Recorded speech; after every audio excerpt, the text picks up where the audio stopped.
Hi hello నమస్తే welcome to Hima's kitchen. ఈరోజు మన ఛానల్లో మంచి టేస్టీ రెసిపీ అయితే తయారు చేసుకుందామండి. చాలా సింపుల్గా చేసుకోవచ్చు, అలాగే చాలా అంటే చాలా టేస్టీగా కూడా ఉంటుంది. చిన్నపిల్లల దగ్గర నుంచి పెద్దవాళ్ళ వరకు ఎవరికైనా కూడా భలే నచ్చుతుందండి, అంత టేస్టీగా ఉంటుంది ఈ రెసిపీ అయితే కనుక. మరి ఫస్ట్ టైం మన ఛానల్ని చూస్తుంటే కనుక ప్లీజ్ అండి ఛానల్ని అయితే సబ్స్క్రైబ్ చేసుకోండి. అలాగే ఈ వీడియోని చివరి వరకు చూడండి, ఎక్కడ కూడా స్కిప్ చేయకుండా చూడండి, అప్పుడే మీకు వీడియో అనేది పూర్తిగా అర్థమవుతుంది. అలాగే వీడియో నచ్చితే కనుక ఒక చిన్న లైక్ చేయడం అస్సలు మర్చిపోవద్దు. మీరు ఒక చిన్న లైక్ చేయడం వల్ల వీడియో అయితే మరొక కొంతమందికి రీచ్ అవ్వడానికి హెల్ప్ అవుతుంది. కాబట్టి నచ్చితే ప్లీజ్ అండి ఒక చిన్న లైక్ చేయడం అస్సలు మర్చిపోవద్దు. మరి ఈ టేస్టీ రెసిపీ తయారు చేసుకుందాం, వచ్చేసేయండి. ముందైతే స్టవ్ ఆన్ చేసుకొని కడాయి పెట్టుకోవాలి. కడాయి కొంచెం హీట్ అయిన తర్వాత ఏదైనా ఒక కప్పు కానీ లేదా గ్లాస్ కానీ కొలతగా తీసుకోండి. నేనైతే ఇక్కడ ఈ కప్పు తీసుకున్నానండి. ఈ కప్పుతో 2 కప్పుల వరకు నీళ్ళని పోసుకోవాలి. ఇలా 2 కప్పుల నీళ్ళని పోసుకొని ఫ్లేమ్ని అయితే హైలో పెట్టేసేయండి. హైలో పెట్టి నీళ్లు బాగా వేడైన తర్వాత ఈ విధంగా కొంచెం మరుగుతూ ఉంటాయి కదండి. ఇలా నీళ్లు మరుగుతూ ఉన్నప్పుడు ఇందులో ఒక 1/2 స్పూన్ వరకు సాల్ట్ వేసుకోండి. అలాగే చిన్న స్పూన్తో ఒక 1 స్పూన్ వరకు జీలకర్ర వేసుకోండి. జీలకర్ర కొంచెం ఎక్కువే వేసుకోండి, టేస్ట్ అనేది బాగుంటుంది. అలాగే ఒక 2 టేబుల్ స్పూన్ల వరకు పచ్చి కొబ్బరిని ఇలా తురుముకొని వేసుకోవాలి. మీ దగ్గర పచ్చి కొబ్బరి లేదనుకోండి, ఎండు కొబ్బరినైనా సరే ఇలా తురుముకొని వేసుకోవాలి. అలాగే ఒక 1/2 స్పూన్ వరకు ఆయిల్ కూడా వేసుకొని ఇప్పుడు మనం ఏ కప్పుతో అయితే నీళ్లు పోసామో అదే కప్పుతో 1 కప్పు వరకు రవ్వను తీసుకొని ఫ్లేమ్ని ఇప్పుడు లోలో పెట్టేసి ఈ విధంగా ఒక చేత్తో రవ్వను కలుపుకుంటూ మరో చేత్తో రవ్వను వేసుకుంటూ ఉండాలండి. ఇలా కంటిన్యూగా కలుపుతూ ఉండాలి, లేదంటే మనకి రవ్వ అనేది గడ్డకడుతుంది. ఈ ఫ్లేమ్ని అయితే లోలోనే ఉంచుకొని బాగా కలుపుతూ దగ్గర పడేంత వరకు అయితే ఉడికించుకోవాలి. మనకి కడాయి నుంచి సపరేట్ అవ్వాలండి, అంతవరకు కూడా చక్కగా ఇలా లో ఫ్లేమ్లో పెట్టుకొని కంటిన్యూగా తిప్పుతూ కలుపుకోవాలి. 2 నిమిషాలకి చక్కగా మనకి ఇదంతా కూడా దగ్గర పడుతుందండి. ఇలా ఒక 2 నిమిషాల తర్వాత చూడండి మనకి ఈ విధంగా కడాయి నుంచి సపరేట్ అవుతుంది కదా. ఇలా ఉన్నప్పుడు స్టవ్ ఆఫ్ చేసేసుకోవాలి.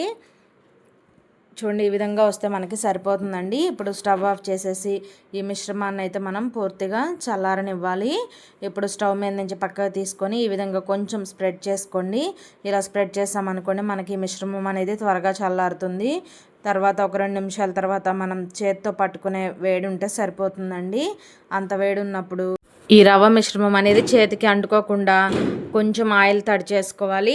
ఇలా చేతికి ఆయిల్ రాసుకొని ఈ మిశ్రమాన్ని అయితే మనం పూరీ పిండిని ఎలా కలుపుకుంటామో ఆ విధంగా ఒక ముద్దలాగా అయితే తయారు చేసుకోవాలండి. తర్వాత ఫ్లోర్ని నీట్గా తుడుచుకొని ఒక 1 స్పూన్ వరకు ఆయిల్ వేసుకొని ఇలా ఫ్లోర్ మీద అయితే ఆయిల్ మొత్తం కూడా స్ప్రెడ్ చేసుకోవాలి.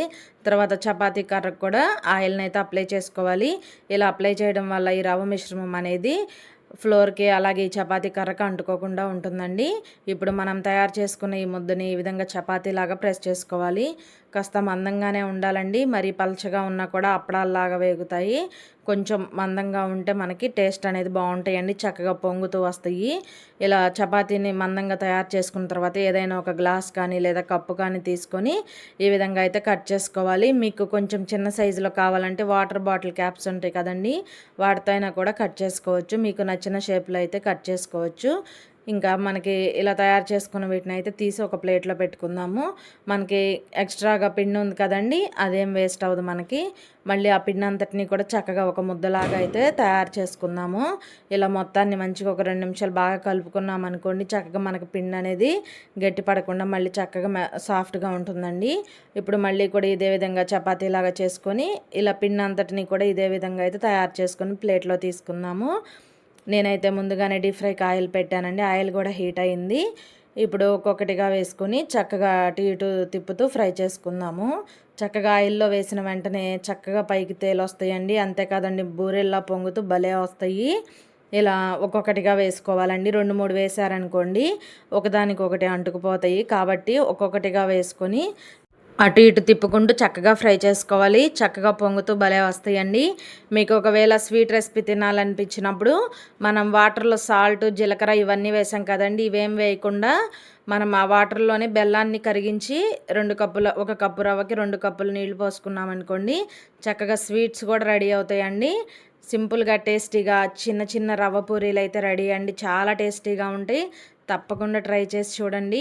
ఈవినింగ్ టైంలో స్కూల్ నుంచి వచ్చిన పిల్లలకి ఏమైనా స్నాక్స్ చేయాలన్నప్పుడు ఏమాత్రం ఆలోచించకుండా ఇలా 1 కప్పు బొంబాయి రవ్వతో ఇలా చిట్టి చిట్టి పూరీలు చేయండి. పిల్లలైతే భలే ఇష్టంగా తింటారు. అంతేకాదండి, చక్కగా బూరెల్లా పొంగుతూ భలే ఉంటాయి. పైన క్రిస్పీగా లోపల సాఫ్ట్గా చాలా బాగుంటాయి. ట్రై చేయండి.